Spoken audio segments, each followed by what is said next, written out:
you're making the right decision, you've thought everything through, then in my view, the lesson is for you to then say, right, I want to change in this situation. And you move forward, but you move forward with grace, you move forward with kindness to yourself as much as to the other person.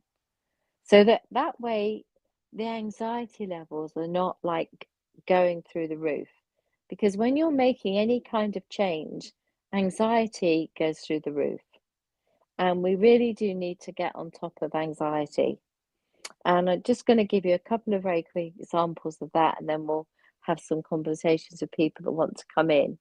So, um, box breathing, I always go back to, whether it's children or adults, because you can easily remember. It's the very straightforward: in for 4, hold for 4, out for 4.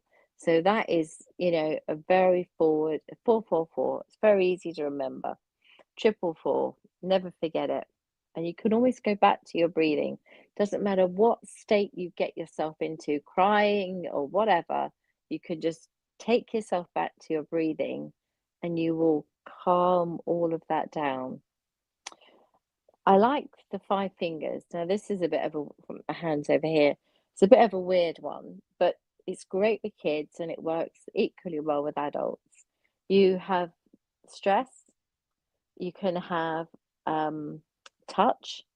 So the way I look at it is, in order to get rid of stress, the way to it's to change your focus.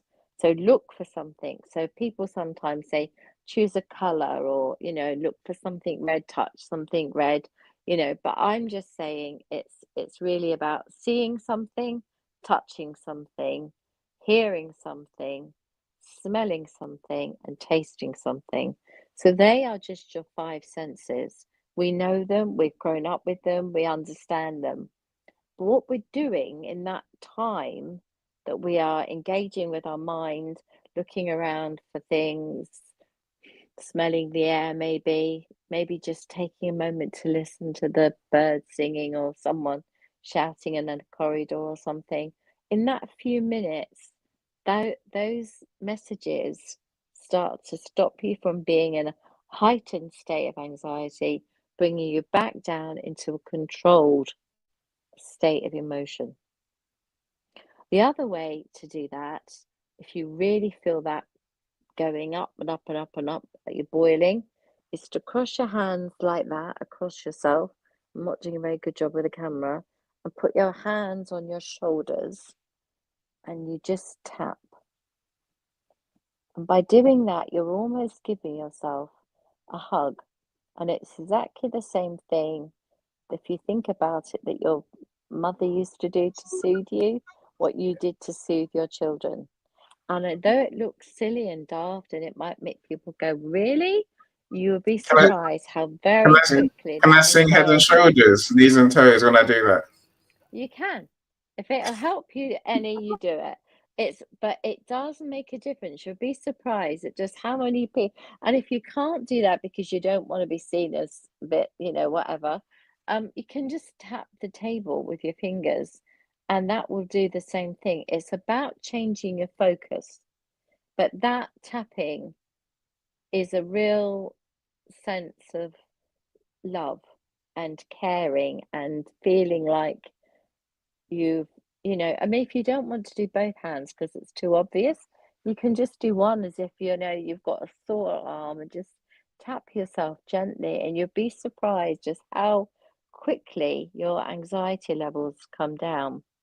And that is not unusual. That is something that butterfly taps are taught throughout all therapy, whether it's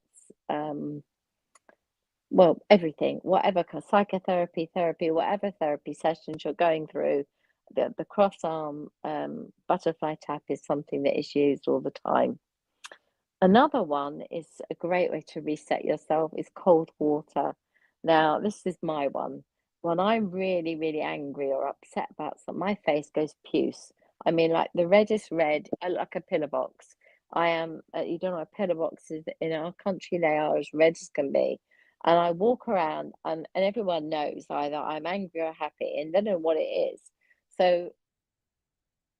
go to the bathroom and I just put a bit of cold water on my face, my forehead, and my back of my temples, on my around just around my temples, back on my neck, and that just ooh, it's almost like it takes the steam out of you.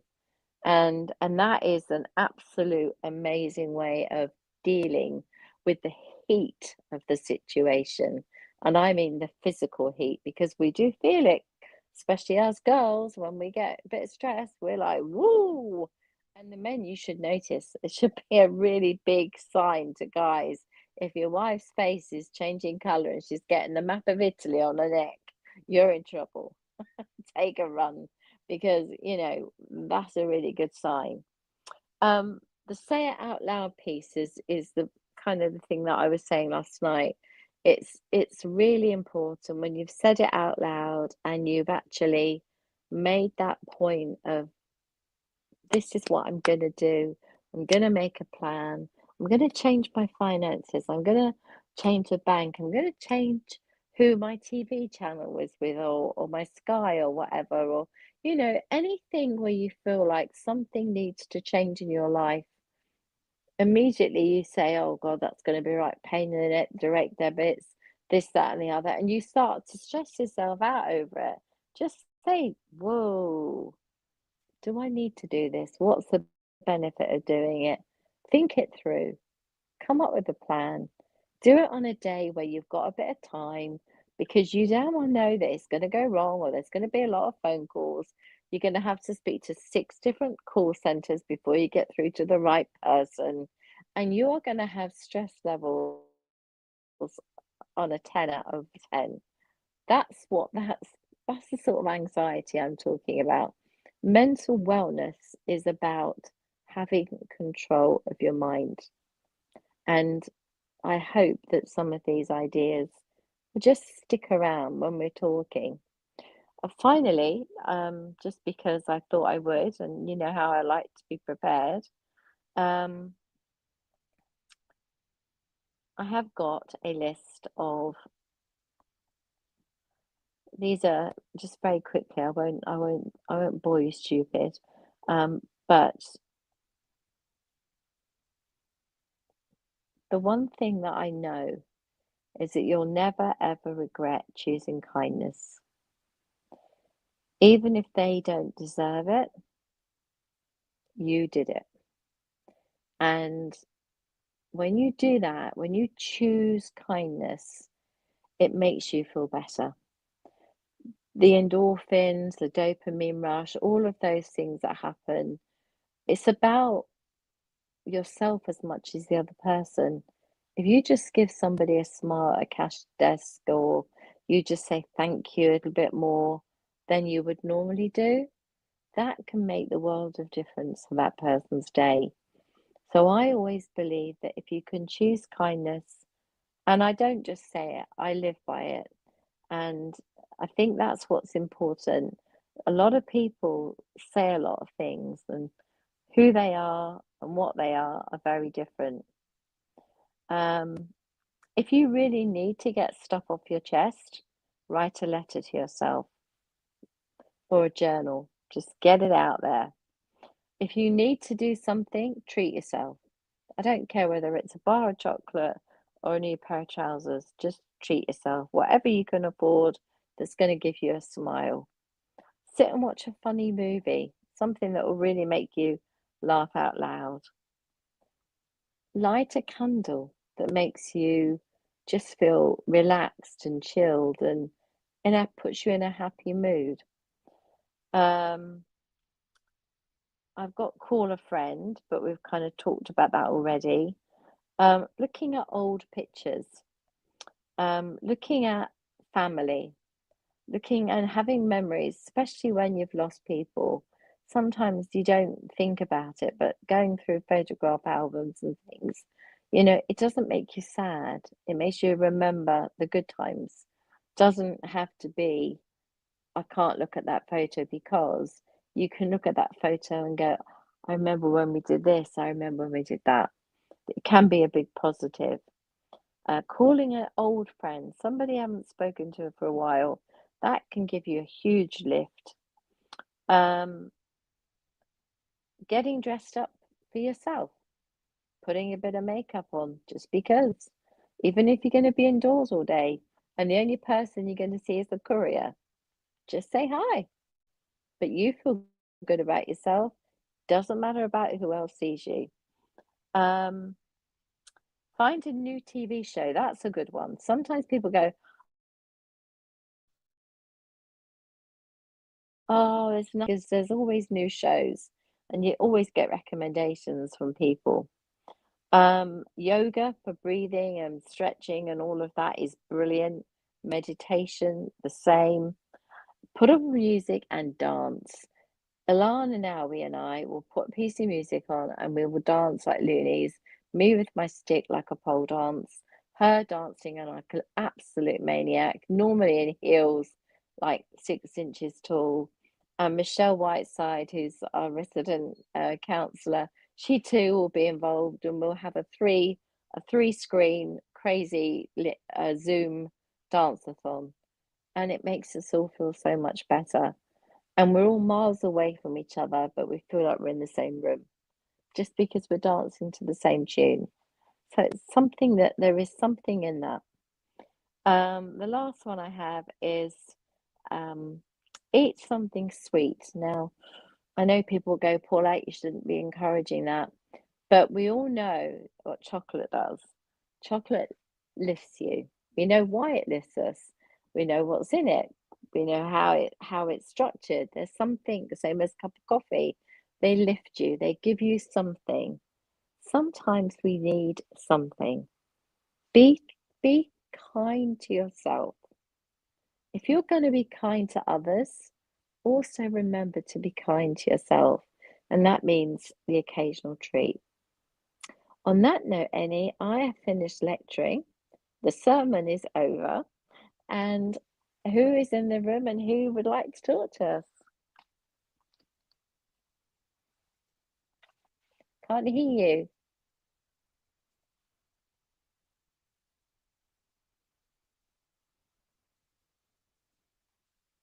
I'm here. I'm just Yeah, I'm talking. there you are. You were muted, sir. So Michael was here just now, and Crystal came in as well, but I don't see them now. Hopefully, they'll come back. Crystal's at work, They'll so come back, hopefully, hopefully. Well, there is one more thing this, I'd like to show you. Have you seen this? Where's the camera? yeah, it looks quite clear. Success. Because you have no background. Success. Yes. Okay, I'm going to have that there. Here we go. Success is 1% luck, 1% talent, 98% never giving up. And I believe that 100 million %. I agree if that was I such a agree thing.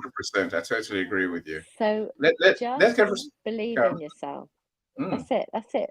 Believe in yourself, trust yourself, and trust your instincts. And 9 times out of 10, they'll be right. Annie, sorry, dear. No, I agree with you. I think, there's something about who we are, right? I think, as you're talking, Paul, I'm thinking the first thing is to find our joy. Find your inner joy. You have to work hard to really jam my brain, to really piss me off. You have to work so hard. Yes, I'm even then I'm still not going to respond half the time. I'm that guy. I have to work harder. Yeah, you really do, and almost to the point where it hurts you more than it hurts me. That hard. And I think we are easily let down. I think, but I think we need to understand that if we let ourselves expect, people will let us down. Yeah. Whereas if we take responsibility for most things, we can almost navigate around being let down. It's the expectation, Eddie. If you take the expectation away, then it's not that you're being let down, it's just that it didn't happen. Yeah. Whereas if you say to yourself, I'm going to get this or that is going to happen and it doesn't, then you are let down. So absolutely. No, Lots of again, lovely people here. I think yeah, Mr. Michael's back and Mike is here as well. Brilliant. I think also there is, it's how we respond, right? Like you just said, I said we can find. I think we can always find a different way to get what we want. Yes. It's about responding, not reacting. Like I say, unless no, I can't. I'm trying to think. Does someone piss me off today? People have tried, but I'm like, well, whatever. And it normally is what we do or don't do that leads to that feeling of being let down. So if I go Yeah. down, I expect a cup of tea, and I don't get one, should I be upset? No, of course not. Make my own. Better still, shout from upstairs, darling, can I have a cup of tea, please? That might get me a cup of tea when I get there, right? If the client doesn't pay me, there was a time I used to literally have a breakdown, literally, and I would go through all the hating. This client must die, literally. They're awful. They're the worst person ever. I can't believe I'm working with them. But after a while, I've learned that it's not the client really. It's normally what I didn't do. And if I want to get paid, I know now to call the client first, have a conversation with them, and say, right, your invoice is coming. Are you ready? That way, I know what's coming. I don't expect to not get paid, right? Of course, there's still people who don't do what I want them to do. It's someone said that there's someone I'm dealing with right now who said, "Oh, my book will be there on Saturday." Yeah, Saturday went past. Tuesday went past. Wednesday, here we are on Wednesday, right? But no, I think there was a time when I just switched off. If the book comes, I'll deal with it. If the book doesn't come, guess what? I'll move on and do other things. I think that's absolutely the right way to handle it, because otherwise, as you say, every time the expectation gets broken, your level of anxiety would have gone up if you hadn't have been the person you are. And that's what we're talking about. It's about it. It is about when you've been let down or you feel like you've been let down. Ask yourself why. Ask yourself how, and then say to yourself, what part of that do I have to take responsibility for? And sometimes it's setting an expectation that was too high and was never going to happen. So I don't know if that seems very fair to say that, but I think it's true. We do have this awful habit of expecting the world and getting something very different, and then we're shocked. Yeah, So, I can't believe that happened. There's two more things I want to say quickly, and I pass the mic to Calm and Mike. I think we have a habit of expecting the worst. We expect to be let down. We expect something to go wrong, and almost like we come to situations ready to fight. Almost ready to fight something, ready to fight someone. I know you're gonna do something wrong, so I'm much well prepared to come to battle. I think that almost ignores the fact that we can attract what happens. We attract being let down. So I may say, so the other way to deal with that situation is talk, communicate. I find out what my friends are thinking. That way, I know. Again, my expectation is not that I'm gonna get X when they're gonna do Y. Only by talking do we really know. And most people don't talk; they just sit there waiting, and then expect the world to fall into what they want. The other person is doing what they're doing, and I think they're doing what we suggest, Paulette, which is keep themselves happy, do what works for them. So it's not always that they're trying to get at us. It is purely. That is such a relevant point, because so often our expectation is there's going to be a conflict, when actually there's no conflict. It's just a differing of opinions, or a miscommunication, or a boundary wasn't set that should have been. A person did something that they know they shouldn't have done, and in hindsight, looking back on it, they shouldn't have done it, and they're sorry. And you Mm, know, when someone is sorry, should we just accept that they're sorry, providing that whatever it is hasn't really hurt anybody? Then that's something that you two have to work out between your friends or brothers or even partners. But the most important part of this is that you talk.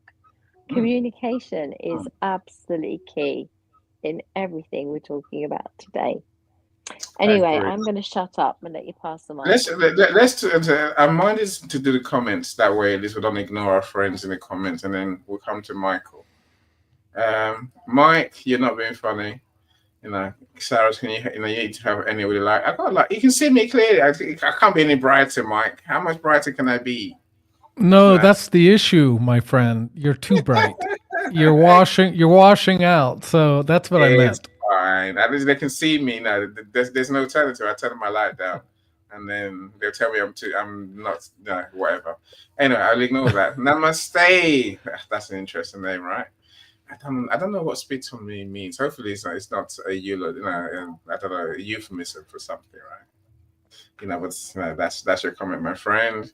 So, Paulette, did you know that you have ganglia both in your solar plexus and the heart?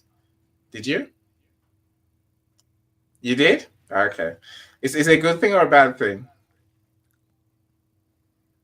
We don't know. Mike, you can tell We us don't now know. when you get the mic, my friend. No, Sarah. Well, just real quick, the reason I brought that up was she was talking about being kind and thinking with your heart. And it's actually literally that you're thinking with your heart. That's why I mentioned that. Mm. The same Okay. thing when you're talking about thinking with your gut. You actually have Mm. ganglia in your solar plexus.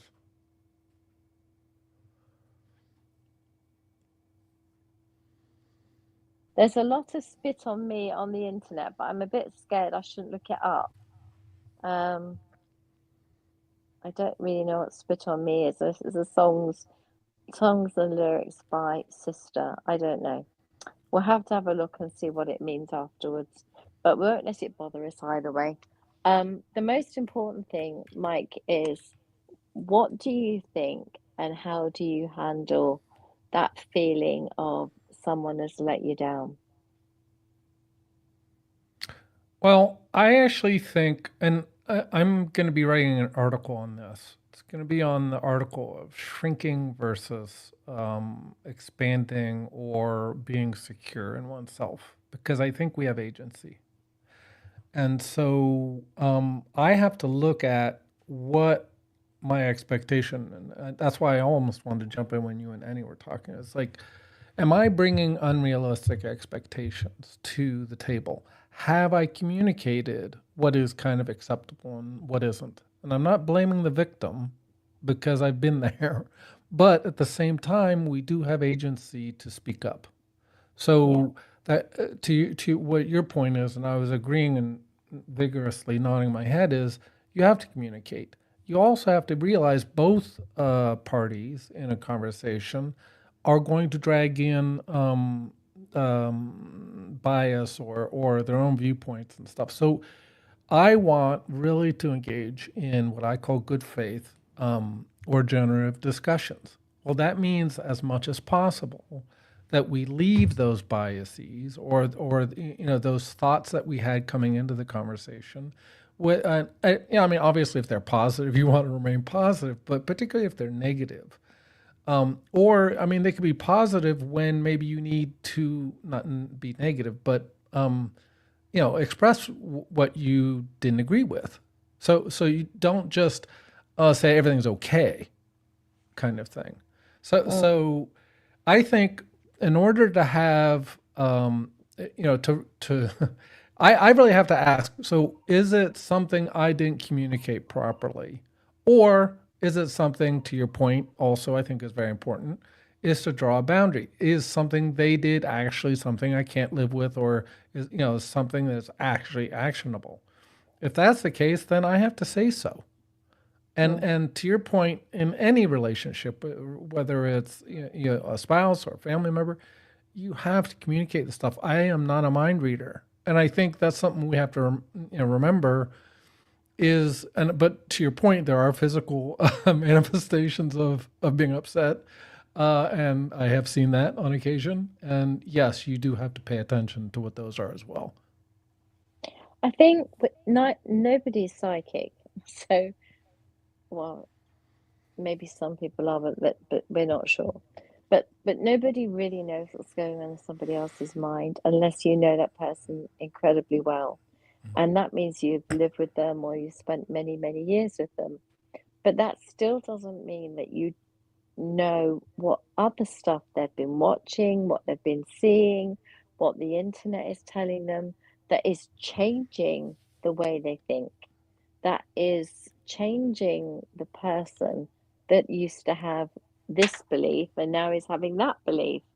Um, and we could even go as far as politics and say they used to vote this way, now they're voting that way. And you know, they talk about it to you over the kitchen table, and you practically are throwing Brussels at each other because you can't see the other person's side.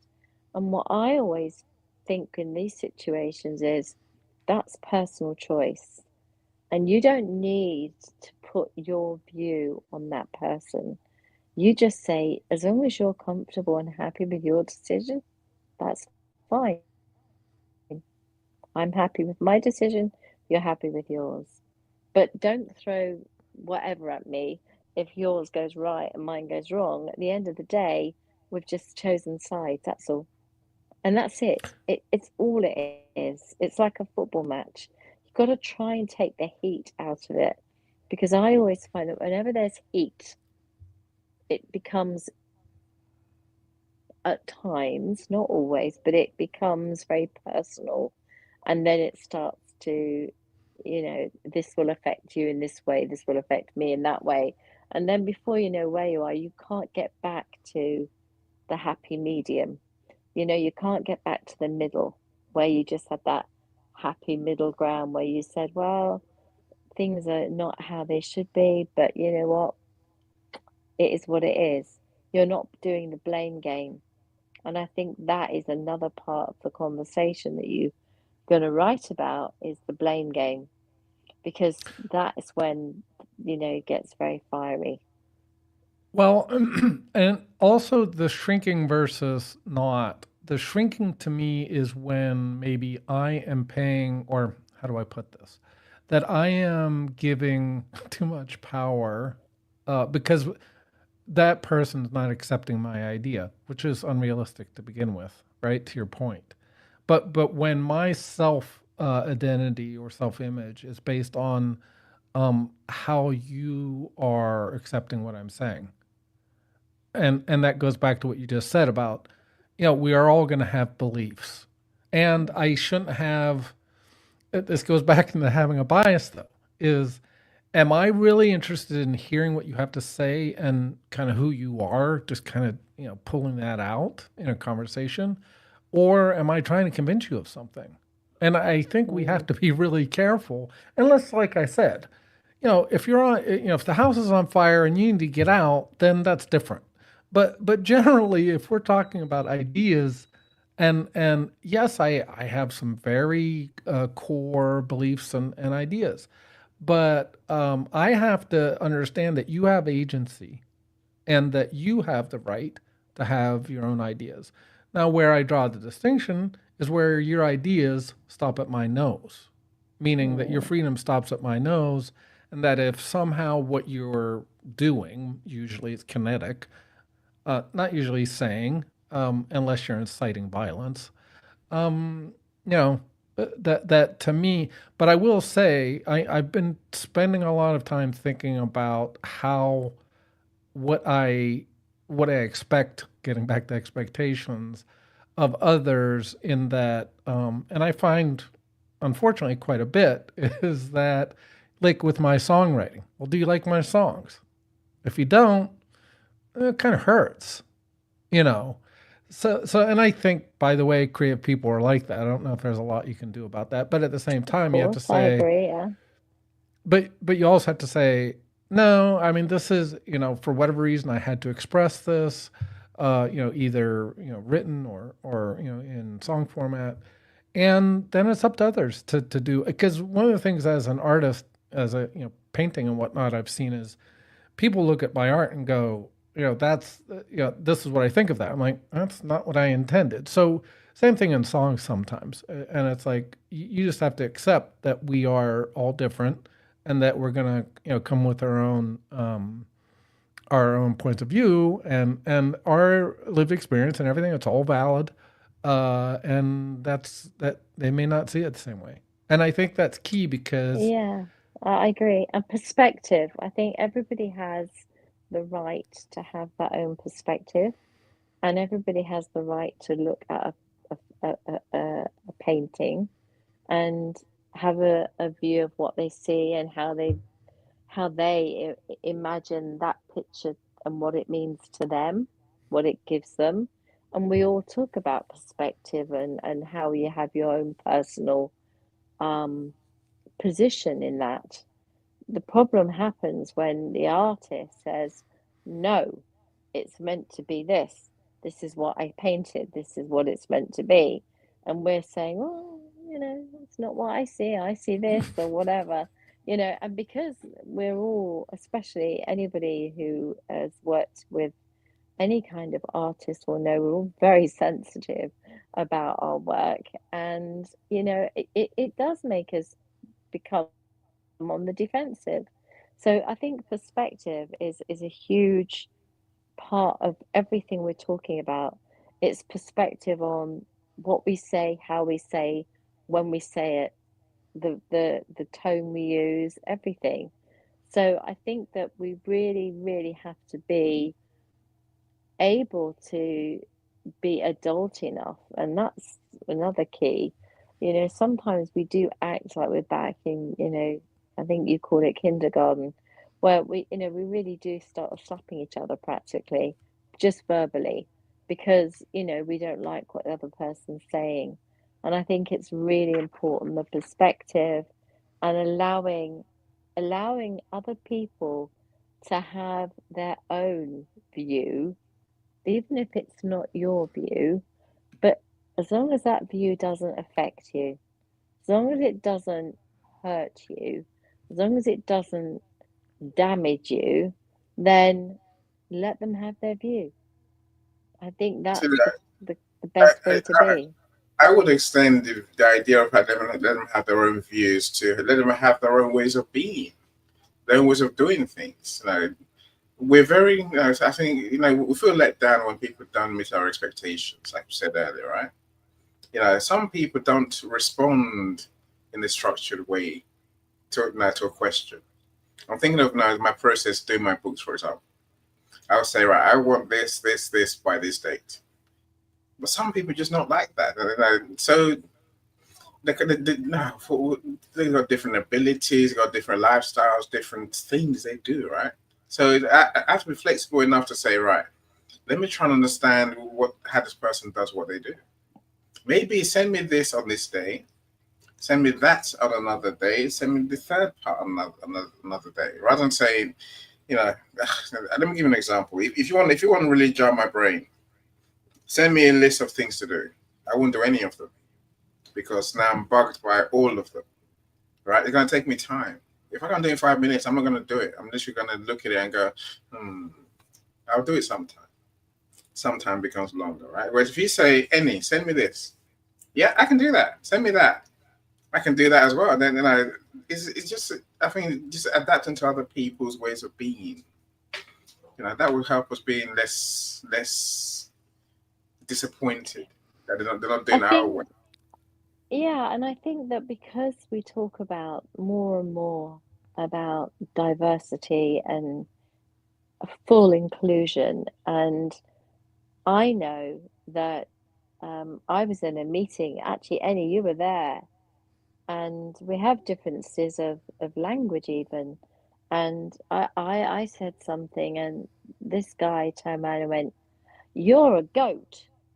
And I was like, "Did you just call me a goat?" And like everybody was laughing in this Zoom call, except me, who was completely offended that I'd been called a goat.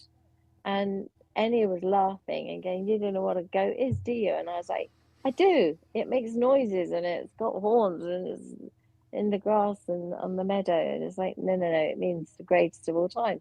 It was a compliment. And I was honestly, my face was a picture. And in fact, if they've got that on video, I'd hate to see it, because I was really like, did you just call me a goat? Really offended and upset about it all. And it was one of the, funniest moments that I think that any will tell you. Everyone was laughing, and I felt really embarrassed because I didn't know this terminology. But I think the part that we're talking about is, as soon as someone told me it was a compliment, I felt my cheeks go up and I wanted to hide, and I wanted to, can you scrub that part of the video? Because, I'm really embarrassed. But it's about learning, and as you say, it's about expectation. And I think my expectation of that particular moment was someone was being very offensive, and it was actually the complete opposite. So, again, perspective.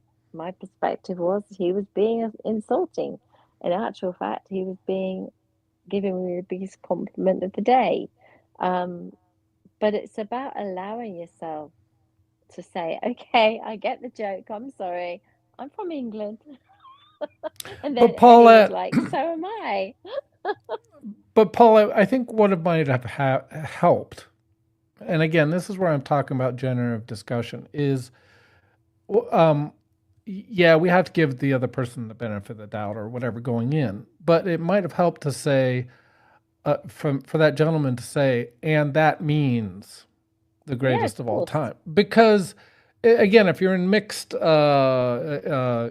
particularly languages or mixed cultures, that might not be understood. So it might be useful to kind of think about how that lands with your audience. That's something I Yeah. try to do. It's not really dumbing down, but I want to make sure we're all on the same sheet of music. Particularly because I have to deal with technical stuff a lot. So I want to make sure that my audience understands what I'm saying, because I have a habit of, throwing acronyms and concepts out there that not everyone might understand. So I've kind of learned to try to figure out, particularly if I'm getting blank stares or deer in the headlights, to say, oh, and this means blah blah blah. So Yeah. that might have been useful. And I also, get again, Mike, on that note, what you just said, and that is, again, if you're face to face with somebody, you've got the opportunity to do that. But we were in a Zoom call with about, I don't know how many people were in that Zoom call, maybe 10, 12, and it just came out of the blue. And it honestly just absolutely, I was knocked sideways, and it really should have been, as you say, and that means da da da da da, and it would have been like, wow, thank you, what a compliment. But instead of that, I made this big scene about being all offended and getting on my high horse, as they say, and then it all being a bit of a laugh and a joke afterwards. But the the the the the gentleman that said it was really upset that he'd upset me, because what he'd meant to do was actually put me on a pedestal, and it kind of didn't work. But like you say, if you're going to use an acronym, just say what the acronym means, and then say, that's the biggest compliment I could give you. And that would have been like the most wonderful thing in the whole of the Zoom call. Whereas instead of that, I was being sulky, and I'm still feeling embarrassed and having these cheeks that were, I should imagine, pillar box red. So, but like I say, I think the most important thing about all of this is perspective and communication, and we've said exactly the same thing. And if you're going to write a piece about it, absolutely, that's one of the key issues there. I just mentioned, Annie, when I got called a goat.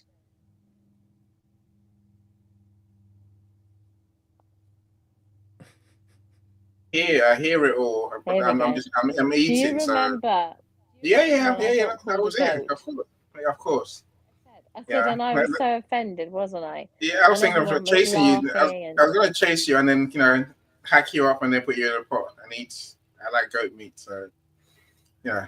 Thank God we What a came nice back. thing to say.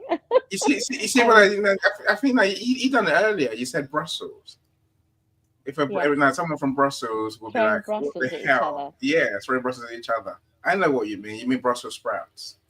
Yes. In case anyone else was wondering what you're talking about, So it's terminology here. Americans use the word Brussels. I've Do heard they? them. Yeah. Of course. I have no idea. So I don't know Yeah. who does, who doesn't, right? I've got enough American friends to know they use the word Brussels. We're cool. Listen, we Right. better invite Michael to talk. He's Yeah, been missing yeah. for a Our while. time is Thanks, going. So Mike. You're a star. let me And welcome if you want Lisa. any, Let me hi, let me Lisa. welcome Lisa. Says Sharon Rose. We do see you. Thank you so much for joining us. I see you making amazing comments, but my time is short. So Dr. Rosanna, glad you're here as well. LinkedIn user. Oh, who's LinkedIn user? Is it Christiana? Is it Luz? I have no idea. That's Annie Foster, my sister Annie. Welcome, Annie. How you doing? Glad you're here. Who else do I want to mention? I don't like not to mention, but Linda's here as well. Thank you so much for joining us as always, you. Linda. No, so that's about everyone I need to mention. Everyone, all the ones I can see. I said LinkedIn does what it does. Mr. Calm, talk to us. So we'll give you the last 5 minutes of the show, my friend. Why, thank you very much. How you doing, Yes. Paulette? It's good to see you. You Yeah, too, really- sweetheart. and thank you for calling me sweetheart. See, Annie? Those are my best friends. They call me sweetheart. And Mike calls me his brother. So, can you beat that, Annie? Is he there? Oh, you're eating. Oh, I forgot about Annie is eating. Yeah, he could call you sweetheart, brother. He said he was eating. I understand that too. You can get to that stage. I'm not calling you sweetheart. No, not even in the month of Sundays. No. I just gotta get out there and harass you a little bit. But yeah, good comeback.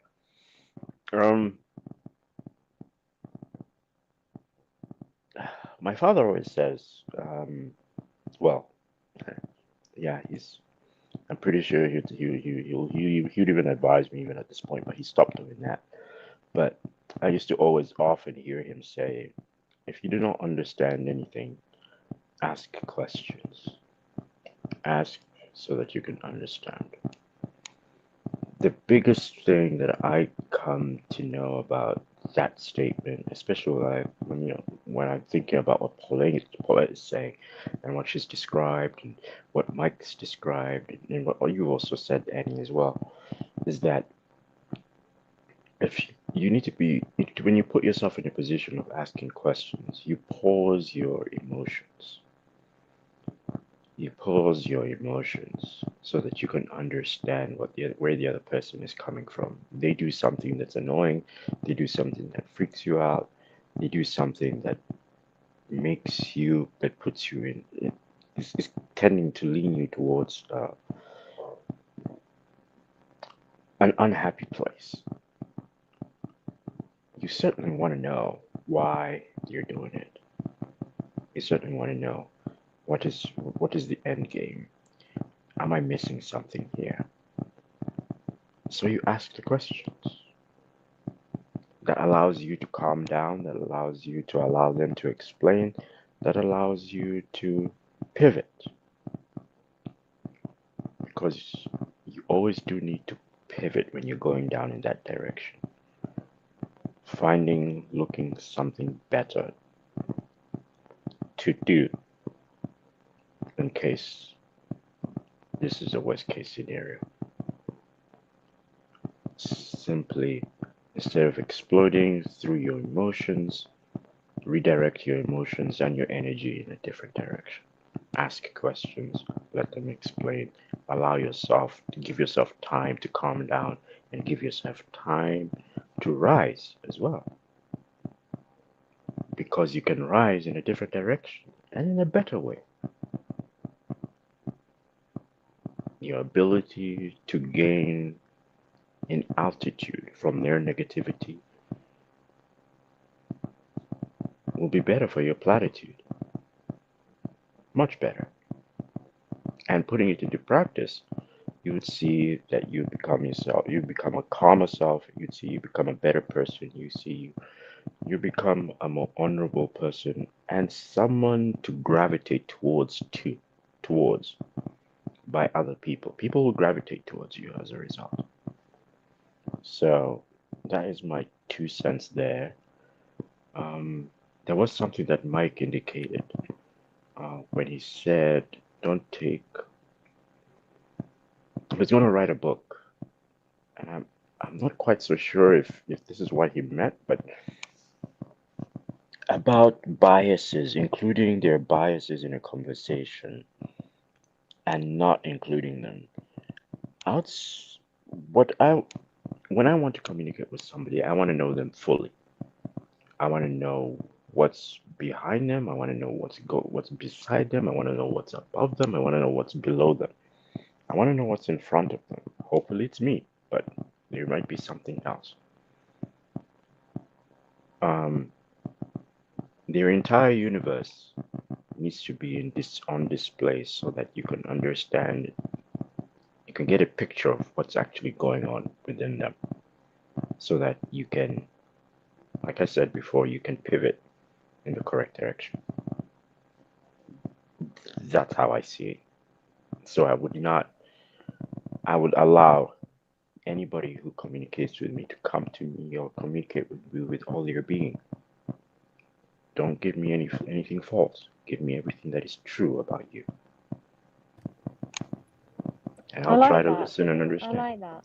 I Yeah. like the idea you give 100%. That I think Mike was trying to say is if you take the bias out, you can absolutely try to understand the person without the bias, and then you can bring the bias back in so that you can discuss it including the bias. I think if you come to an argument with, and I heard this about you, you did that, and da da da da da, and you're like, whoa, hang on a minute.